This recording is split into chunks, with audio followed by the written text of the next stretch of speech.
Impact of things, I think, is helpful to also keep in mind, and that would be our next slide.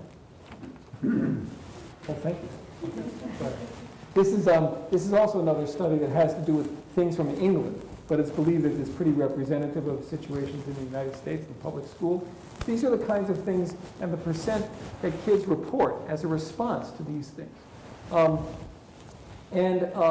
The kids say that what has happened is that in dealing with teasing and bullying, about 9% of kids say that that makes them feel upset at school. It doesn't say for how long they're upset. It doesn't indicate any of the issues like that. But it does say that 9% of them say that they felt upset at school because of some teasing or bullying that occurred. That 10% say that they've gotten discouraged and that they've been discouraged from engaging in social interaction, discouraged in some of their school activities because of bullying. 7% said that the pupils are generally unfriendly. So it's only, again, a small minority of kids that say that the entire student population is unfriendly, but it's 7%. That means a fair number of kids are feeling uncomfortable. And 43% say that because of teasing and bullying, they have felt uncertain about answering in class. So it clearly does affect a good number of kids with regard to how willing they are to take chances at answering a question, being able to respond, to get involved with a discussion in class. So that's a pretty elaborate and extensive problem. 27% said that kids felt threatened in some way. And 11% were in a situation where they said that because of these actions, they were interested in changing schools. So if we take information about this, we do indicate that about between 7 and 11% of kids are saying that they're very uncomfortable in their school setting, that they're upset about it, and that they often want to be able to get out of that situation. That means in the classrooms here, I think, meeting the young gentleman who brought us upstairs, he said he has 27 kids in his class. That means that 2 to 3 kids in every class are feeling quite uncomfortable, probably within perhaps the 4th and 5th grade, if the environment is not controlled, saying that they would be rather switch schools because of these circumstances. So it's not a small amount of kids, and it could be present pretty far up. It also means that in these situations, about almost half the kids, if it were occurring a lot, would say that they don't feel comfortable responding in class, and they don't feel comfortable getting involved in the mix of the academics. It reduces self-esteem in victims. That's clearly been documented. It does cause dysphoria in the victim, not necessarily for a long period of time, but for at least some period of time. It does reduce the social status of the victim. Yes, ma'am. Oh, I'm sorry, dysphoria is very you're sad. It's a dysphoric, you're a sad feeling. Thank you for clarifying. And it does result in kids, as I said, also finding and other kids reporting that a child's social status is diminished if they've been the object of teasing. It does contribute to fear in this percent of kids. About 10% in 6th graders that have fear of being in the school setting. And it does then diminish as we go into the upper grades. And now, I'm sorry, we'll have the patterns of concern. And that would be that these are things that would make sense. Boys are more likely to engage in physical actions, so they are more likely to engage in bullying through threats and physical activity. They're also more likely to be the objects of physical action, so that in terms of physical confrontation, usually between boys. Girls are more likely to engage in relationship bullying, and they're also more likely to be the victims of relationship bullying.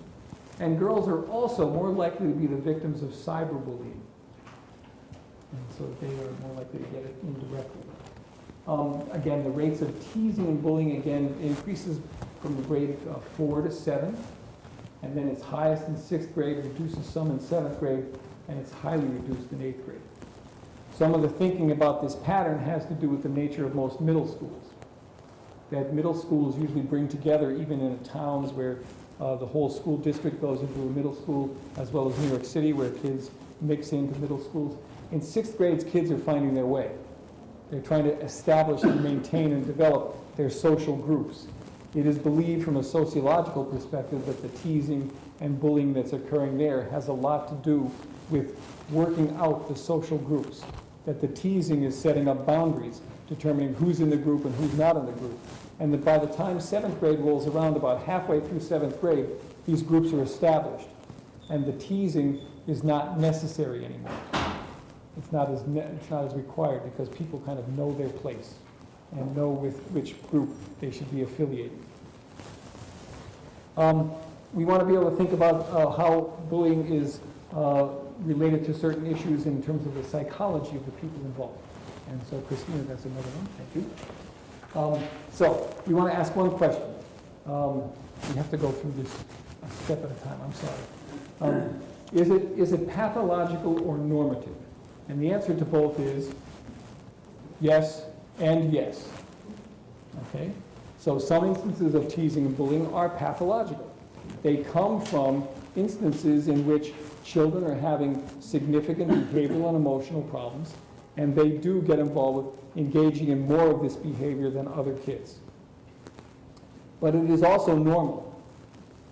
Typical kids get involved with a fair amount of teasing and sometimes verge on bullying. And little kids that have good upbringing, if presented with the appropriate kind of circumstances, will get involved with bullying and or supporting bullies. Because again, sometimes the bullies are believed to be justified in their actions in the social group of the kids. Okay, we need to ask another question related to that. The perpetrators of bullying, and are they pathological or normal? And again, the situation is yes, they are pathological, and yes, they are also normal. So in some circumstances, the real bullies, the real kids that are involved with doing this frequently are kids that have behavioral issues, emotional issues, and that's present in some kids that get involved with doing this over and over again. But many of the kids that do this are also typical kids that really don't have a lot of problems with their morality, do not necessarily have a lot of problems with their behavior or their emotions. They're just engaging in this behavior because it is part of the social system. Now, because of that, I do think that there's some important implications about this. If there is going to be a zero tolerance policy, we have to be able to make sure, I think, in terms of the community, that it is something that is done in a fair way. Because if it's not done in a fair way, I believe that what will happen is that the kids that are going to be the objects of the negative consequences, the objects of the reviews, will be the kids that are not good at it, and not very graceful and not very quiet.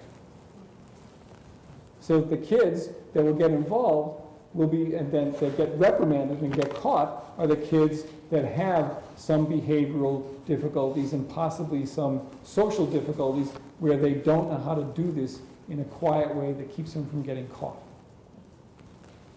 So the plans and the procedures can be implemented in unfair ways, where the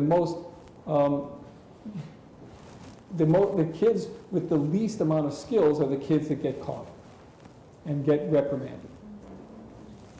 It is also likely that if we're not careful about it, that it may be the kids that are basically unpopular that are the ones that are going to be caught and reprimanded.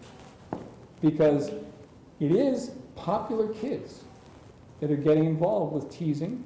It is popular kids that are often getting involved with bullying as well.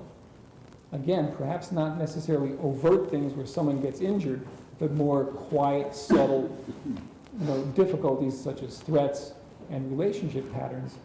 And if we are not careful about the implementation, it is the unpopular kids that will get reported.